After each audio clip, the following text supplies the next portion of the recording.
अस्सलामुअलैकुम वरहमतुल्लाहि वबरकातुहू। हमारे इस नए यूट्यूब चैनल पे जो कि उर्दू डिटेल्स के नाम से है, उसमें आपका स्वागत है।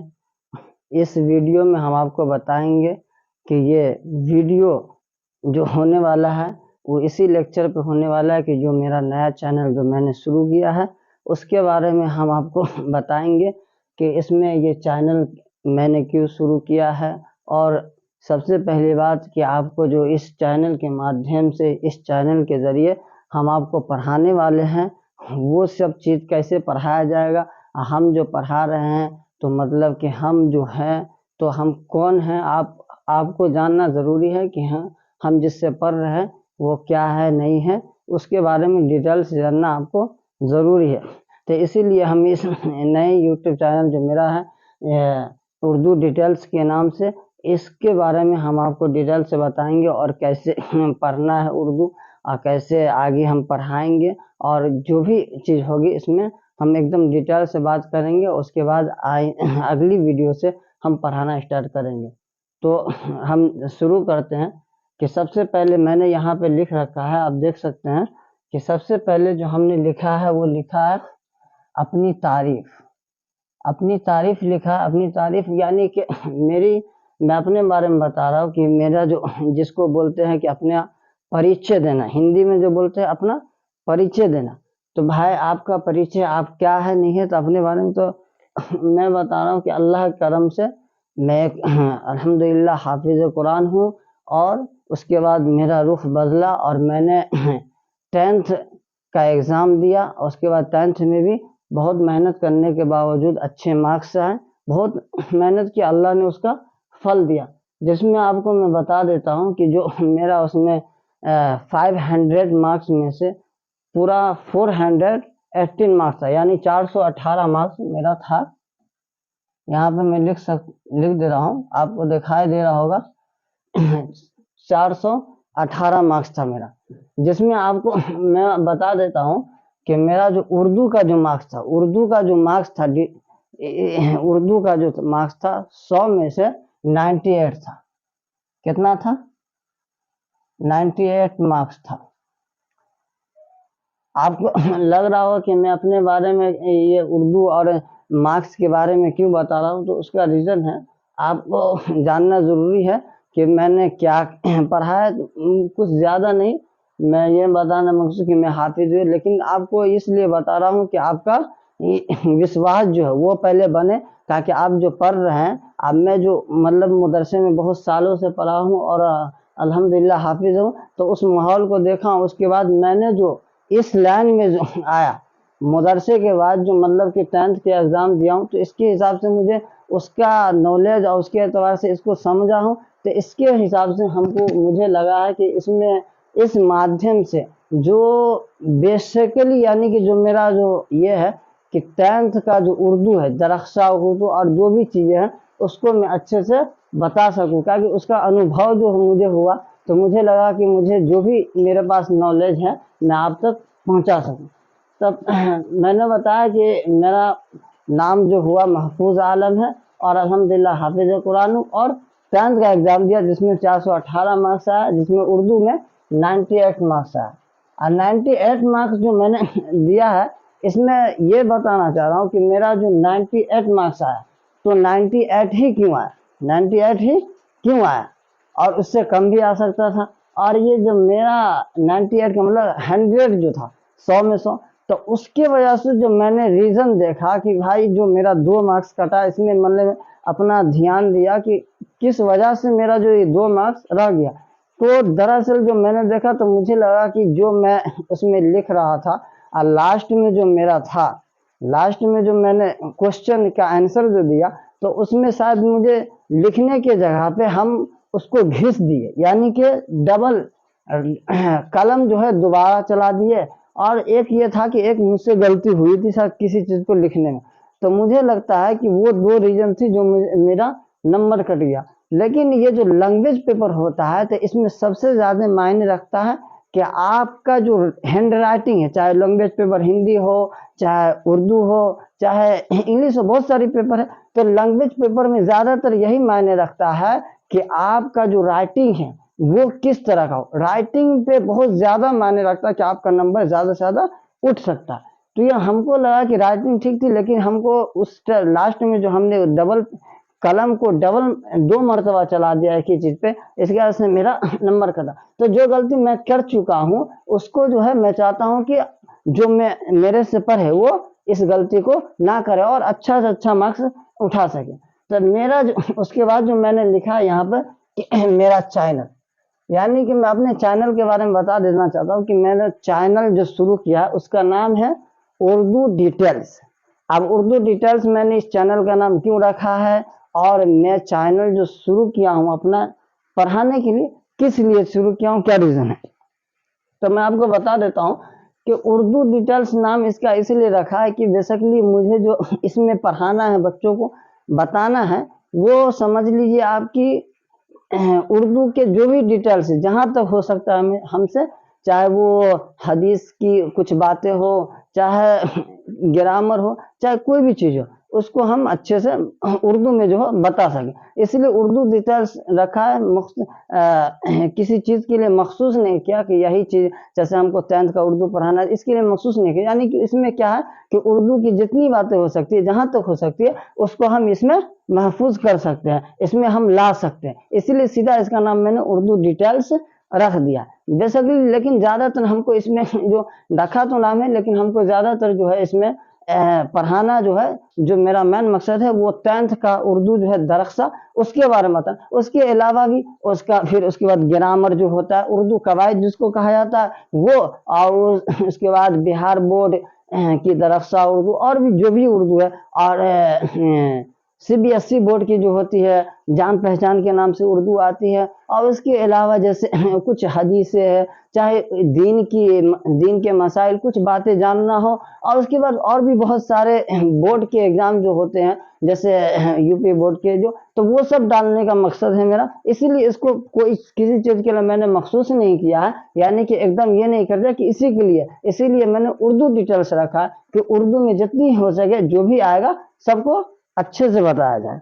अब दूसरी बात है कि मैं चैनल क्यों शुरू करा, तो दोस्त इसकी वजह ये है कि मैं जो है 9th में जब पढ़ रहा था, उससे पहले ही मैं होम कोचिंग के साइड से 1-2 बच्चों को पढ़ा चुका था। हालांकि मुझे 10th की उर्दू का मालूम नहीं था, लेकिन हमको लगा कि हम पढ़ा सकते हैं, इसलिए हमने पढ़ा। उसके अलावा भी हम 10th में इसकी कोचिंग नहीं किए थे, जो अल्लाह करम मदरसे में पढ़े थे उसके हिसाब से हमको जो है उसका अनुभव और मतलब जो भी इल्म था वो हमको लगा कि अपना सेल्फ स्टडी होता उसके हिसाब से हम लेते हैं। बल्कि 10th में जो है सेल्फ स्टडी ही नहीं, बल्कि उसमें भी हमने किसी को पढ़ाया है। और उसके बाद जब पढ़ा रहे थे तभी एक गांव के जो दोस्त थे, साथी कह सकते हैं आप, तो उनका कहना था कि आप और उसमें जो है पढ़ा मतलब कि उर्दू के बारे में बताइए, बहुत सारी चीज दिन की जो बातें होगी, हदीस, ये तो वो सब डालिएगा ताकि हम लोग को क्या हो फायदा। तो हम उस टाइम उतना गौर नहीं कि हम बोले ठीक है देखेंगे एग्जाम के बाद।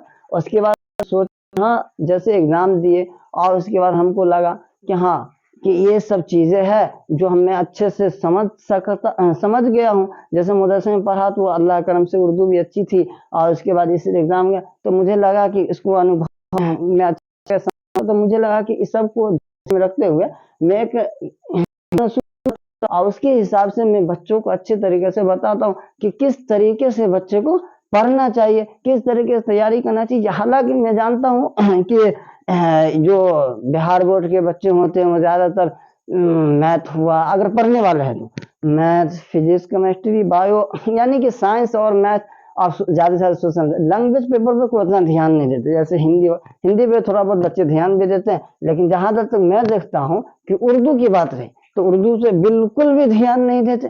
हालांकि ध्यान देना चाहिए।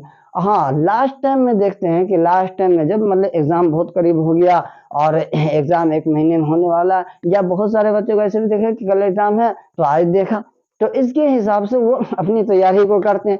लेकिन होना तो ये चाहिए कि भाई उर्दू एक अच्छी चीज़ है, एक लैंग्वेज पेपर। जिस तरह आप हिंदी सीखते हैं, जिस तरह इंग्लिश सीखते हैं, उसी तरह उर्दू को भी सीखना चाहिए और एकदम डिटेल्स यानी डीप से पढ़ना चाहिए। लेकिन कोई बात नहीं, अगर आप डीप से भी पढ़ना चाह रहे हैं तो उसके बारे में भी हम अच्छे से बताएंगे, और एग्जाम पैटर्न से आप पढ़ना चाह रहे हैं नंबर ऑब्टेन करने के लिए, तो उसके हिसाब से भी हम आपको अच्छे से बताएं। तो ये मेरा रहा, अपनी तारीफ अपने बारे में बताया हूँ और मेरा चैनल। तो अब मैं ये बताना चाह रहा हूँ कि आप जो हम पढ़ेंगे, इसमें जो पढ़ेंगे उसके हिसाब का पैटर्न मैं बताऊंगा कि किस तरीके से मैं पढ़ाऊंगा आपको और किस तरीके से हमको पढ़ना है, ठीक है। और उसके हिसाब से जो इसका जो क्वेश्चन आंसर होगा वो कराना है, और किस हिसाब से जो बुनियादी तौर है वो क्या होगा, ऑब्जेक्टिव आपका क्या होने वाला है। और उसके बाद जो है ये सब जो मैंने लिखाया है अभी आप देख सकते हैं यहाँ पे लिखा हुआ है, और आपको मुझे लग रहा है कि आपको अच्छे से समझ में भी आ रहा होगा। अगर नहीं समझ में आ रहा है, अगर कुछ वर्ड समझ में नहीं आ रहा लिखा हुआ, तो आप हमको बता सकते हैं, हम उसमें अभी ज़्यादा से ज़्यादा ध्यान देंगे कि अच्छे से लिखने की, कि भाई आपको जैसा समझ में आ सके उस हिसाब से हम आपको समझाने की कोशिश करेंगे, ठीक है। तो मैं मोटी मोटी बात बता दिया। और दूसरी बात यह है कि मैंने जो ये लिखा है ये आपके दरख्सा उर्दू के फ्रंट पेज पे ये लिखा होगा। आपके पास अगर दरख्सा उर्दू है तो उसमें आप देख सकते हैं, लेकिन अगर आपके पास उर्दू नहीं है, मैं यही कह रहा था कि लेकिन अगर आपके पास उर्दू नहीं है तो आप यहाँ पे मैं अब हट जाता हूँ, आप इसको थोड़ी देर के लिए मैं थोड़ा साइड हो जाता हूँ। आप इसको क्या कीजिए, इसका स्क्रीनशॉट ले लीजिए, क्या आपको जरूर इससे याद करने में सहायता हो तो आप ले लीजिए। तो मुझे लग रहा है कि आप ले लिए होंगे, इसकी वजह से अब मैं आगे अपनी इस वीडियो को बढ़ाता हूं, और मैं इस वीडियो का जो मकसद है, इस वीडियो का जो मकसद है उसको मैं बताता हूं कि भाई जो मैंने इस वीडियो को शुरू किया है तो मुझे पढ़ाना है, तो किस तरीके से पढ़ाना है और क्या क्या आपको पढ़ते वक्त क्या ध्यान रखना है, और आपको किस तरीके से पढ़ना है। अगर पढ़ने के लिए अगर आप जुड़े हैं इससे तो इसलिए मैं आपको बताऊंगा इसमें किस तरीके से हम पढ़ेंगे, ठीक है। तो आगे हम बात करते हैं।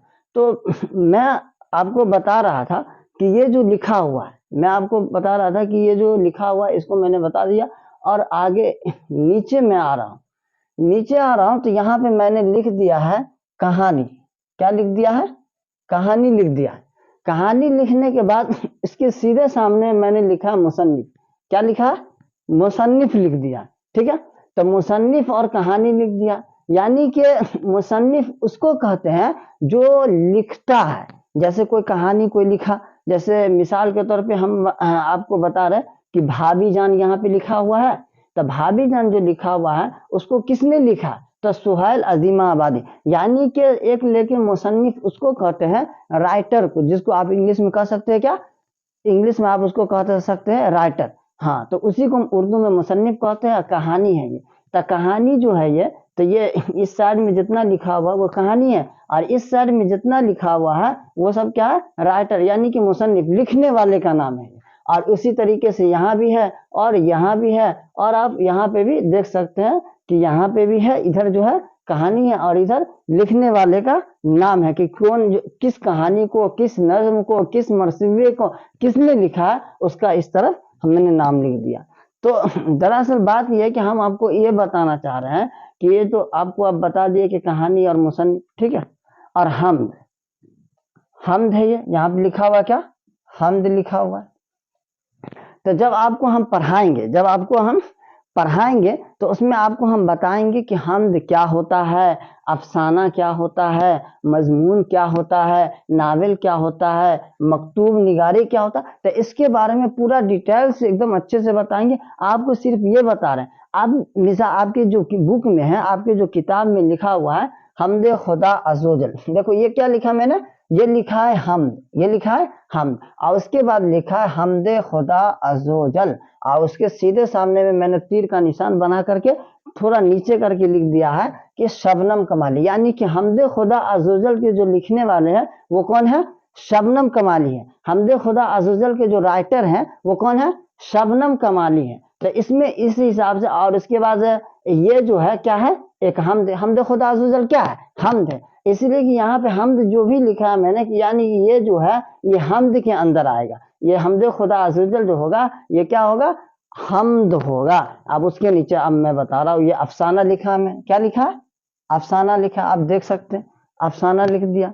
तो अफसाना जो लिखा है, तो अफसाना का माना होता है कहानी। इसी तरह का जब मैं आगे पढ़ाऊंगा आपको तो पूरी तरीके से बताऊंगा कि अफसाना क्या होता है, हम्द क्या होता है, मजमून क्या होता है, मकतूब निगारी क्या होता है, गजल क्या होता है, नज्म क्या होता है, हर चीज को एकदम अच्छे से मैं जहां तक हो सके मैं अच्छे से बताऊंगा आपको। ठीक है, आगे मैं बता रहा हूँ कि उसके बाद मैंने इधर लिखा है भाभी जान।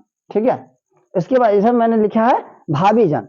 आप आगे देखिएगा, उसके सीधे सामने मैंने लिख दिया है सुहैल अजीमा आबादी। क्या लिखा है, सुहैल अजीमा आबादी, यानी कि इसके लिखने वाले कौन है, सुहैल अजीमा आबादी। इसी तरह फरार कहानी है, फरार के लिखने वाले कौन है, सैयद मोहम्मद मुसी। अब एक बात आप ध्यान दीजिएगा, मैंने जो यहाँ पे लिखा है अफसाना, उसके बाद सीधा लिखा है भाभी जान, फरार, कटी हुई साख और आशियाना। उसके बाद लिखा है मजमून, वो भी रेड कलम से, यानी कि रेड जो है रेड से लिखा है मैंने। इसलिए लिखा है कि आप यहाँ पे आप ध्यान दीजिएगा कि इसके अंदर में जो भी है ये सब क्या है, कहानी है। ये सब क्या है, कहानी। अफसाना के माने होता है कहानी। तो ये भाभी जान भी कहानी है, फरार भी कहानी है, कटी हुई शाख भी कहानी है, और यहाँ पे आपको आशियाना भी कहानी। अब इसके अंदर जो मजमून है, मजमून, और उसके बाद जो मैंने लिखा है नीचे में, आलमी हिद्दत दिया अदब की पहचान, हिंदुस्तान आइन के मेहमान डॉक्टर भीमराव अंबेडकर। ठीक है, तो ये सब जो भी है ये क्या है, मजमून है। आप बोल रहे हैं मजमून क्या होता है, तो वो आगे मैं आपको पढ़ाऊंगा तो उसमें एकदम अच्छे तरीके से बताऊंगा कि मजमून क्या है, हर चीज क्या है। तो लेकिन इसके अंदर में जितनी चीजें लिखी हुई है ये सब समझिए कि क्या है, मजमून है। इसके अंदर में जितनी लिखी हुई है वो भाभी जान है, और उसके बाद यहाँ तक आपको मजमून मिल जाएगा, इसी का यहाँ मैंने लिखा। उसके बाद ये नाविल, नाविल क्या होता है वो भी बताया जाएगा। और उसके अंदर में आप देख सकते हैं फहमीदा और मजली बेटी हमीदा की गुफ्तगू। फहमीदा, आप बता रहा हूँ कि ये क्या, तो भाई आपको ये मैं इसलिए बता रहा हूँ कि ये जो होता है ज्यादातर चांस है इसमें, अगर 36 है तो समझिए नहीं ज्यादा, तो 15 ऑब्जेक्टिव जो होगा आपका उर्दू का यहाँ से आ जाएगा, यहाँ से आ जाएगा। अब इसलिए बता रहा हूँ कि जैसे आपका हो सकता है इसका राइटर के बारे में पूछ दे कि हमदे खुदा अज़्ज़ व जल के लिखने वाले कौन है, तो शबनम कमाली। अब ये भी हो सकता है शबनम कमाली का जो लिखा हुआ है आपकी बुक में वो उसका नाम क्या है, तो अब उसका उल्टा भी हो सकता है कि शबनम कमाली जो हमारे बुक में है जो लिखे हैं उसका नाम क्या है, हमदे खुदा अज़्ज़ व जल। आप पूछेगा कि हमदे खुदा अज़्ज़ व जल क्या है, हमदे खुदा अज़्ज़ व जल क्या है, अब आप भी कंफ्यूज हो जाइएगा। तो दरअसल बात यहाँ पे ये है कि हमदे खुदा अज़्ज़ व जल क्या है, और उसमें 4 ऑप्शन देगा। कितना देगा, 4 ऑप्शन देगा आपको। ऑप्शन क्या देगा, एक देगा हमद, एक दे दिया अफसाना, एक दिया मजमून, एक दिया नाविल। तो भाई हमदे खुदा अज़्ज़ व जल किसके अंदर में, हमद के अंदर में, इसलिए हमदे खुदा अज़्ज़ व जल क्या होगा, हमद होगा। अगर यहाँ पे पूछ दिया जाता कि फरार क्या है, ऑप्शन में दे देगा नाविल है, हमद है, मजमून है या मकतूब निगारी है, तो भाई आप इसको क्या देखिए कि भाई जो मेरा जो फरार आ रहा है किसके अंदर में आ रहा है, अफसाना के अंदर में आ रहा है, इसलिए क्या फरार क्या होगा, अफसाना होगा। तो बात को इसको जो मैं लिखा हूँ बस इसीलिए लिखा हूँ कि आप एकदम अच्छे से समझ जाए, ये ऑब्जेक्टिव के लिए मैन है, ये क्या है, मैन ऑब्जेक्टिव के ही लिए है। और उसके बाद मैं बताना चाह रहा हूँ कि इसको जो है आप जहां तक हो सके रट लीजिए, एकदम अच्छे से रट लीजिए, नहीं ज्यादा 10 से 15 ऑब्जेक्टिव तो यहाँ से इंशाल्लाह अल्लाह ने चाहा तो जरूर आता, ताकि मैं देखा हूँ तो इसीलिए मैं ताकि इसको बहुत अच्छे से पढ़ा हूँ। अब बहुत जो भी 1-2 बच्चे को मैंने पढ़ाया है होम कोचिंग के, तो उसमें उसको अच्छे से मैंने याद करा, ऑब्जेक्टिव इससे बहुत अच्छा था। तो इसीलिए मैं बता दिया हूँ कि इसके अंदर में जितने आता है वो सब भाभी जान, जो भी फरार, कटी जैसा आशियाना, वो सब अफसाना होगा। इसके अंदर में आएगा वो मजमून होगा। इसके अंदर में देखो मकतूब निगारी, तो सैयद शाह करामत हुसैन करामत हमदानी के नाम, अपनी बेटी सोगरा के नाम, ये सब जो है यहाँ तक जो है वो सब क्या मकतूब निगारी। इसके अंदर में जितना मैंने लिखा है नज़म लाल कलम से और लाल मार्कर से जो भी लिखा, और उसके बाद जो लिखा है मैंने ये सब क्या है मनाजिर फिर, ये सब नज्म है। उसके बाद मरसिया, ये जो है मरसिया है, आरिफ की मौत पर जो मरसिया है। मसनूबी जो है जहर इश्क, गुलजार नसीम, जज्बा इश्क, ये सब क्या मसनूबी है। आपके मन में ये सवाल पैदा हो रहा होगा कि ये मसनूबी ये सब क्या, तो आपको शुरू में ही मैंने बता दिया है कि ये जो मसनूबी जो भी चीज़, इसको मैं पढ़ाते वक्त एकदम अच्छे से एक इसकी वीडियो सिर्फ अलग से मैं इसीलिए बनाऊंगा कि इसको अच्छे से आपको बता सकूं। ठीक है। उसके बाद दोहा है, यानी कि दोहे जफर गोरखपुरी, गीत जमुना की लहर उठती है, कुछ कहती है कुछ गाती है, कहते कहते गाते गाते ना जाने सपनों की दुनिया में खो जाती है। तो मैं आपको यहाँ पे ये बता रहा था कि ये आपके लिए जो है एकदम ऑब्जेक्टिव के लिए एकदम समझिए कि बहुत वीवीआई क्वेश्चन की तरफ मान सकते हैं। दूसरी बात है, इसको याद करना भी जरूरी अच्छा रहता है कि भाई आपको मालूम रहना चाहिए कि आपकी किताब में जो है वो उसके लिखने वाले जो भी है, कहानी है, नज्म है और उसके बाद शेर है, जो भी है उसके लिखने वाले जो है कौन है, उसके बारे में आपको याद रहना जरूरी है। तो उसके बाद मैं बता दिया हूँ कि ये किस लिए लिखा। आप इसको अगर स्क्रीनशॉट ले लिए तो इसको अच्छे से याद कर लीजिएगा। और उसके बाद मैं जो पढ़ाऊंगा वो तरीका बता दे रहा हूँ कि उस किस तरीके से पढ़ाऊंगा। इस वीडियो में तो सिर्फ यही बताना है मुझे कि किस तरीके से पढ़ाना है और कितनी वीडियो बनाऊंगा एक चैप्टर के लिए और किस तरीके से बनाऊंगा। दरअसल ये जो बात है कि क्वेश्चन और आंसर, यानी कि हर अगर देखा जाए क्वेश्चन आंसर तो मैं कराऊंगा इंशाल्लाह, अल्लाह ने चाहा तो। लेकिन अगर जो आप बोल रहे हैं क्वेश्चन आंसर के लिए, तो क्वेश्चन आंसर अगर कराऊं तो समझिए कि एक बुक आपकी क्वेश्चन आंसर की ही तैयार हो जाएगी। तो दरअसल बात यह है, उसको फिर भी जहां तक हो सके उसको शॉर्ट करके आपकी खिदमत तक पहुंचाने की कोशिश करूंगा। तो उसमें जितनी भी बातें होती है जैसे पढ़ाऊंगा मैं, तो उसको आपको मैन से सिर्फ समझना है और उसके बाद समझ करके ही उसको लिखना है। और जो भी चीजें होती है मैन वन चीजें वही होती है और कुछ नहीं होती है। तो ठीक है, मैं आप बता रहा हूँ जैसे नावल है, तो एक नावल और उसके बाद फहमीदा और मछली बेटी हमीदा की गुफ्तगू, दुपट्टी नजीर अहमद। ठीक है, तो एक वीडियो में बनाऊंगा जो है वो छोटा हो या बड़ा हो, छोटा ही, ज्यादा बड़ा नहीं करूंगा। तो उसमें सिर्फ एक नावल के बारे में बताऊंगा और उसके बाद नावल के बताने के बारे में दूसरी वीडियो जो मेरी होगी उसमें जो लिखने वाले हैं उसके बारे में पढ़ाऊंगा। और फहमीदा मुझे ये कहानी जो भी है, नावल जो है, इसके बारे में भी एक वीडियो में कोशिश करूंगा इसको पूरा मुकम्मल यानी कि खत्म कर दूं पूरा मिला करके।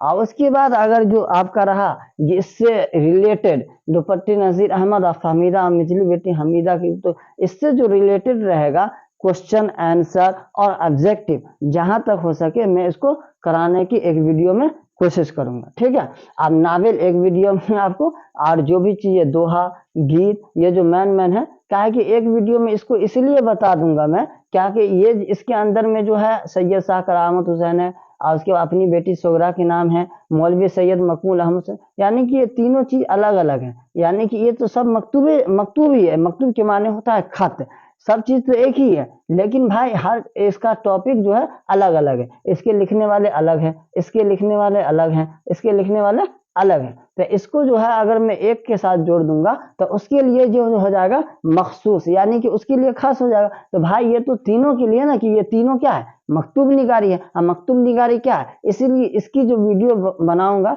शॉर्ट में ही, ज्यादा लंबा नहीं, तो उसको अलग से बताऊंगा एकदम अच्छे से कि मकतूब निगारी क्या है। तो मुझे लग रहा है कि और भी इसमें कुछ बातें थी तो उसको मैंने छोड़ दिया है, यानी कि आपके किताब में मिल जाएगा। गजल एक है जो बच गया है, वो है गजल। यहाँ पे मैं लिख रहा हूँ, यहाँ पे मैं लिख रहा हूँ, आप देख, आपको अगर दिखाई दे रहा होगा तो लिख दे रहा हूँ, यहाँ यहाँ पे लिख दे रहा हूँ साथ से। और उसके बाद एक मिनट, यहाँ पर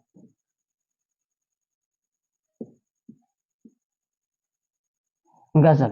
ठीक है, तो ये चीज जो है ना, ये चीज गजल जो है, गजल जो है, इसको सिर्फ मैंने नहीं लिखा। उसके अंदर भी जो गजल है जिसका 10 नाम है, मुबारक अजीम आबादी है, मेहदी अफादी है, और भी बहुत सारे हैं। उसके बाद जो भी है तो उसके जो है नाम सब है, 10 नाम है और 10 कहानी। उसको इसी तरीके से याद कर लेना है, क्योंकि यहाँ पे जगह की कमी होने की वजह से मैं नहीं लिख पाया हूँ। तो उसको जो है आप अगर आपकी अगर जरूरत है तो उसको भी लिख दूंगा, लेकिन यहाँ इस वीडियो में लिखना थोड़ा मुश्किल लग रहा है और रात का समय है तो थोड़ा और दिक्कत हो रही है लाइट की, ये सब को लेकर के।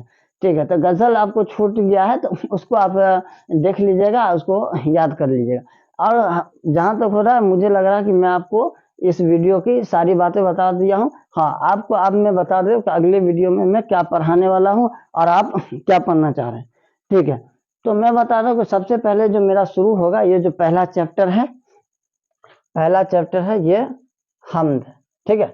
तो एक ये हम्द बताना तो कुछ ये ज़्यादा नहीं है, इसका अलग से मैं बोला हूँ तो वीडियो बना दूंगा, नहीं तो ये एक ही है तो हो सकता है इसको कन्वर्ट करके यानी कि जोड़ करके एक ही में बता दूँ आपको। तो इसमें बता दूंगा हम्द, हम्द खुदा अज़्ज़वजल और शबनम कमाली जो उनके लिखने वाले। अब यहाँ पे मेन मुद्दा ये है कि क्वेश्चन आंसर की ज़रूरत क्यों पड़ती है।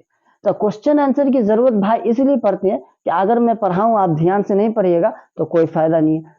कहानी का या गज़ल का या शेर का या नज़्म का जो होता है मेन चीज़ होता है कि किस बेस पे ये कहानी, किस बेस पे ये गज़ल और किस चीज़ पर जो ये मतलब के नज़्म है कही गई है। अगर हम उसको बुनियादी चीज़ को पकड़ लेंगे तो वो कुछ नहीं है, उसी के हिसाब से सिर्फ नाम और याद रखना और उसके हिसाब से पूरी चीज़ को लिख देना और कुछ भी नहीं होता। जैसे मैं बताऊंगा, आप मिसाल के तौर पे शबनम कमाली के बारे में पढ़ाऊंगा तो उसके बारे में जो पढ़ाऊंगा अगर मैं, तो वो जो है ज़्यादातर समय जितने राइटर हैं उसके बारे में आपको सब्जेक्टिव भी आएगा, उसके बारे में आपको ऑब्जेक्टिव भी आएगा। ऑब्जेक्टिव तो चांद से समझिए कि आता ही है, उसकी किताब लिखी हुई है, जो भी है उसका नाम है, कहाँ पैदा हुआ है, ये सब तो समझिए ऑब्जेक्टिव में आएगा ही। और उसके अलावा उसका सब्जेक्टिव भी रहता है कि भाई आप शबनम कमाली के बारे में 10 लाइन लिखे, मतलब कि तवील सवालात जिसको बोलते हैं कि दीर्घ यानी कि लंबा जो होता है उसमें शॉर्ट में भी आता है। तो ये सब अगर मैं अगर अपना आगे अगले वीडियो में जो शुरू करूंगा तो आप इस बात का ख्याल रखें कि जब मैं शबनम कमाली के बारे में पढ़ाऊंगा तो इसका क्वेश्चन आंसर का ये जो इसके बारे में जो भी लिखूंगा पढ़ाऊंगा आप उसको अच्छे से पढ़ कर समझ करके अच्छे से उसको स्क्रीनशॉट हो सके तो स्क्रीनशॉट ले लीजिएगा और उसको याद करिए, इसलिए कि वो जो होता है ना वो दोनों में आपको काम आने वाला। इसी तरीके से हम जो बताऊंगा ये भी बहुत चीज है, इसका कोई अलग से नहीं, जो भी लिखाऊंगा समझा उसको अच्छे से आप बुनियादी चीज को समझिएगा और उसको जो है याद कर लीजिएगा कि हम जो भी आगे चीज है उसको। और हमदे खुदा अज़्ज़वजल जो उसका जो मतलब ये तो हो गया आपको शेर है, हमद के मतलब कि ये शेर के अंदर कहा गया है इसको, ठीक है, ये जो है शेर के अंदर कहा गया। तो शेर जो पढ़ाऊंगा तो हमदे खुदा अज़्ज़वजल में जो भी चीजें होती है उसको मैन से समझेगा, बुनियादी चीज कि ये जो किस चीज पे लिखा गया उसको समझ जाना, उसकी तशरीह कर देना, तो आप अपने मन से जो है उसका क्वेश्चन आंसर निकाल, यही सही होता है। मुझे लगता है कि यही सही होता है कि आप अगर याद करिएगा तो पता चला जितना क्वेश्चन आंसर है अगर याद करते करते आपको समझिए एक बुक हो जाएगा, एक बुक आपको याद करनी पड़ेगी पूरी। हमको जहां तक आइडिया, क्योंकि मैंने बहुत सारी किताब उसकी उर्दू के देखी, उर्दू जितनी मोटी इतनी मोटी अगर उर्दू है तो उससे कहीं ज्यादा हमको लगता है उसकी क्वेश्चन आंसर करने में लग जाएगा आपको।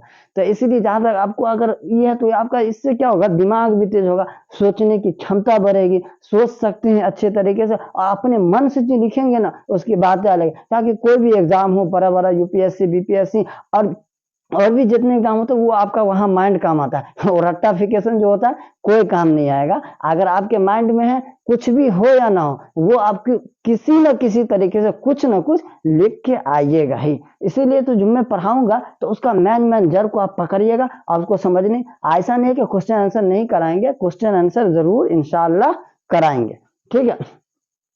तो मुझे लग रहा है कि मैं आपको इस वीडियो में जहां तक हो सकता था मेरे से तो मैं आपको बता दिया हूँ कि अगला वीडियो जो मेरा आने वाला, अगर आप पढ़ने वाले आपके दिल के अंदर ख्वाहिश है पढ़ना चाह रहे हैं तो आप जुड़िएगा। अगला वीडियो जो होगा मेरा उसमें आपको हमद के बारे में और हमदे खुदा अज़्ज़वजल और शबनम कमाली के बारे में पढ़ाऊंगा इंशाअल्लाह। तो जब तक के लिए ये वीडियो के लिए इतना ही था और अब मिलते हैं अगले वीडियो में, जब तक के लिए खुदा हाफिज।